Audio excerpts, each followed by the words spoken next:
আসলে দেখেন পুকুরের ফাড়িতে কত সুন্দর জাংলা দিছে। এরপর দিয়ে কদু গাছ হয়, ঠিক আছে, উস্তে গাছ হয়, পুঁই শাক হয়, আবার এই পাশে কলা গাছ থাকে। ঠিক আছে, এখানে মাঝিরা চাষ করে, বাঙ্গি গাছ হয়, তরমুজ গাছ হয়, সবই কিন্তু আল্লাহর দান, আল্লাহর নিয়ামত। তো ওরা এত পরিশ্রমী ওরা এত পরিশ্রমী বলে শেষ করা যাবে না। তো এইখানে ডুবা এলাকা ছিল, মানে কখনোই কোনো কিছু চাষ হতো না, কখনোই কোনো কিছু ফলতো না। আর সেই জায়গায় এখন মানুষের বসবাস, মানুষ ধান লাগায় এই ঘেরের ভিতরে। এই যে পাশে ঘের দেখেন, এই ঘেরগুলা দেখেন, এই ঘেরগুলার ধান, এই জায়গায় ধান চাষ হয়, কলা গাছ হয়, মাছ হয়, একই ঘেরে কত রকমের ফসল ফলায় এই মাঝিরা। ঠিক আছে, কারণ তারা আসলে খুবই কষ্ট করে। ঠিক আছে, আমরা কষ্ট করি না বিধায় আমাদের কাছে কোনো কিছু সম্ভব হয় না।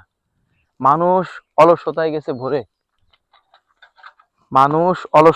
ভরে, এখন আর মানুষের ভিতরে কষ্ট করে কোনো কিছু খাইতে চায় না।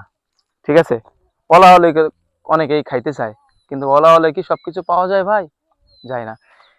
ঠিক আছে, এই যে এখানে সব এইগুলা যে যতগুলা দেখতেছেন, এগুলো সব আমাদের মুন্সিকে জমি, মোল্লাকে জমি, অর্থাৎ আমাদের কাম শেখে সবাই সব জমি। ঠিক আছে, এগুলা লিজ নিয়ে নিয়ে প্রতি বছরে বছরে মাছ চাষ করে, ধান চাষ হয়, এর পুকুরের ফাড়িতে উস্তে গাছ হয়, বাঙ্গি গাছ হয়, তরমুজ গাছ হয়। ঠিক আছে, এই যে কলা গাছ হয়। অনেক সুন্দর না ব্যাপারটা, যে একই ভুঁইতে একই ঘেরে কত রকমের ফসল ফলতেছে। আসলে কিন্তু একটু ডিফারেন্ট কিছু এটা। ঠিক আছে, হ্যাঁ, মাঝখান দিয়ে হেঁটে যাচ্ছি আমি, আঁকা বাঁকা পথ, এই সাইডে জাংলা, এই সাইডে জাংলা, জাংলার তলে কিন্তু আবার ধান, কত সুন্দর ধান হয়েছে দেখো। ঠিক আছে, এর তলতে গরুর খাবারও আছে, দেখেন ঘাস, আনলিমিটেড ঘাস, কত সুন্দর ঘাস হয়েছে। ঠিক আছে, এই জায়গাতে হয়তো নতুন কোনো কিছু চাষ করবে, এখনো কোনো কিছু এখানে লাগাই নেই। আমার সাইড দিয়ে, আমার এই গ্রামে এত সুন্দর একটা ন্যাচারাল পরিবেশ, কার না ভালো লাগে? ঠিক আছে, আমি সরি, আমার গ্রাম বলতে এখন ভুল হবে, কারণ আমি চলে আসছি প্রায় কলাবাড়ি চলে আসছি আমি। অর্থাৎ আমার বাড়ির থেকে সোজাসুজি আসলে 1-1.5 কিলো, ঘুরে আসলে রাস্তা দিয়ে আসলে হয়তো আপনার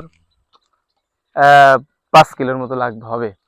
ঠিক আছে, এখানে আসছি শুধু আমার এই প্রকৃতি নিয়ে ভিডিও বানাই, এই প্রকৃতি দেখানোর জন্য আপনাদের। অনেকেই শহরে থাকেন, গ্রামগঞ্জে থাকেন, চার দেওয়ালের মাঝখানে থাকেন। ঠিক আছে, অনেকেই এই এই গ্রামের এই দৃশ্যগুলো দেখতে পারেন না, এই প্রকৃতিগুলো দেখতে পারেন না, মিস করেন।